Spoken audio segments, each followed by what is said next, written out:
Shavua Tov, Tova Adler, qui a grandi à Bnei Brak, est devenue Kala, elle s'est fiancée. Elle raconte que son mariage était pour le 20e jour du mois de Av, 5748, donc en été 1988. Bien qu'elle est une chassida de Gour, la dynastie de Gour, non pas Chabad, mais son père, le Rav Israël, allait souvent à New York pour des affaires, et donc rencontrait le rabbi. À chaque fois, il revenait avec des histoires, des anecdotes du rabbi, et il a éveillé chez tous ses enfants un grand amour, un grand attachement au rabbi. Donc avant son mariage, Tova Adler a décidé d'aller chez le rabbi et d'avoir une bracha, une bénédiction du rabbi pour le mariage. Le rabbi avait coutume de donner $1 tous les dimanches pour tous ceux qui venaient, pour qu'ils vont mettre à la tzedaka. Et c'était aussi une occasion pour discuter, dire un petit mot au rabbi. Tova Adler est passée un dimanche chez le rabbi, et elle a dit au rabbi qu'elle veut une bénédiction pour son mariage, et le rabbi lui a souhaité un binyan adeyad, un foyer éternel. Elle est repartie en Eretz Israël, ils se sont mariés, et ils attendent un enfant, mais les enfants n'arrivaient pas.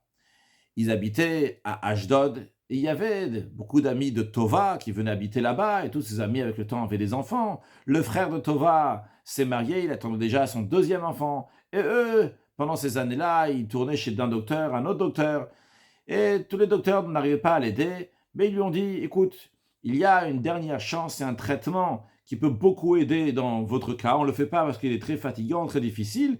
Alors, on ne le fait pas tout de suite, c'est en dernière chance, mais c'est un traitement qui a beaucoup de chances de réussir. Ils ont fait ce traitement-là, et ce traitement-là n'a pas réussi. Le médecin leur a dit, ça n'a pas marché. Quelques semaines plus tard, au mois de Adar Tavshin Nunbet, donc environ mars-février 1992, son mari et son père avaient décidé d'aller à New York pour des affaires. C'est le mari de Tova qu'on peut voir ici, devant le rabbi. Ils ont décidé d'aller à New York, ils devaient aller à New York. Ils étaient prévus de voyager le dimanche 20e jour du mois de Adar Aleph.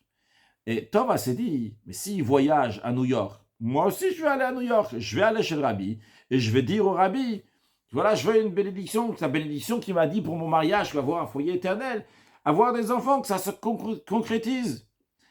Alors, elle a dit à son mari, son père, et toute la famille a essayé de la dissuader, dire non. Son beau-père lui a dit, le rabbi, il dit que Mashiach, il arrive bientôt, il va arriver en Eretz Israël, il te donnera la bracha, pas besoin de te déplacer.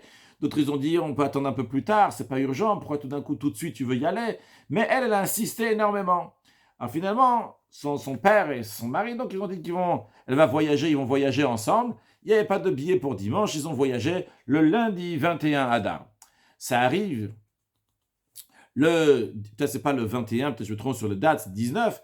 En tous les cas, lorsque ça arrive le dimanche suivant, donc c'était le dimanche 26 Adar Aleph, c'était le dernier dimanche que le rabbi a donné des dollars pour l'instant jusqu'à la venue de Mashiach. Quand Mashiach va venir, le rabbi va donner des dollars à tout le monde, il y aura toute une grande queue. Mais ça, c'était le dimanche 26 Adar Aleph, le dernier dimanche que le rabbi a donné des dollars.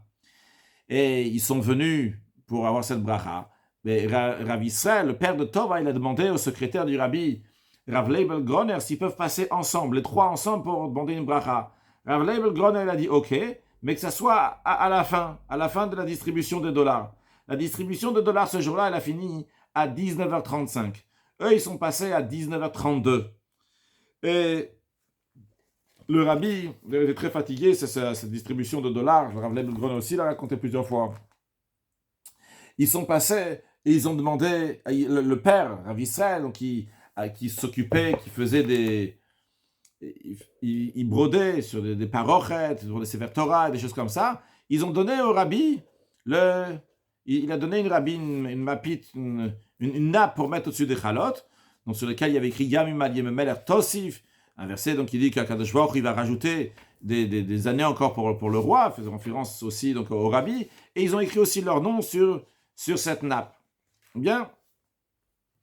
Donc comme juste pour rectification tout à l'heure, c'était le dimanche c'était 19 Adar, le lundi c'était 20 Adar. Okay, c'était juste une petite précision. En tous les cas, donc, le rabbi, il dit, et le rabbi disait souvent comme ça quand on lui amenait quelque chose, il dit rajouter $1, il dit pour un cadeau, il faut payer. Donc il rajoutait $1 pour le cadeau payé. Maintenant, le Rav Israël, le père de Tova, il a eu l'audace, il a dit au rabbi, payer, il faut payer à eux, en montrant sa fille et son gendre. Ils ont dit, ils n'ont pas d'enfants, ils doivent avoir des enfants. Le rabbi, il a entendu, il a donné à monsieur Adler, il a donné $1, il a dit, c'est pour la bénédiction et réussite. Et après, il a donné encore $1, il a dit, ça c'est pour avoir une descendance en vie, en santé. Maintenant, Tova Adler, elle ne s'est pas contentée de cela. Elle a dit, c'est ici ou jamais, il faut tout de suite. Elle a dit au rabbi, Rabbi, je veux une haftacha, je veux une promesse. Mais le rabbi n'a pas dit, mais en tout cas, il a fait comme s'il a fait taire. Et en regardant fort, il donne $1, il dit, Zar Chay Vekayama. Il dit, voilà, une descendance en vivante et en bonne santé. A priori, d'ailleurs, c'est la dernière fois que le rabbi a dit verbalement une bracha à quelqu'un, donc au dollar, pour avoir bracha, pour avoir des enfants. C'était vraiment le lendemain, Chavzaïn Adar, le 27 Adar, le rabbi, il a eu une attaque cérébrale, et après, donc, il n'y a pas eu ces dimanches-là que le rabbi donnait des dollars, etc. Donc, 2 minutes après, là, ça s'est fini, donc c'était les derniers $, que le rabbi a donné, les derniers bracha.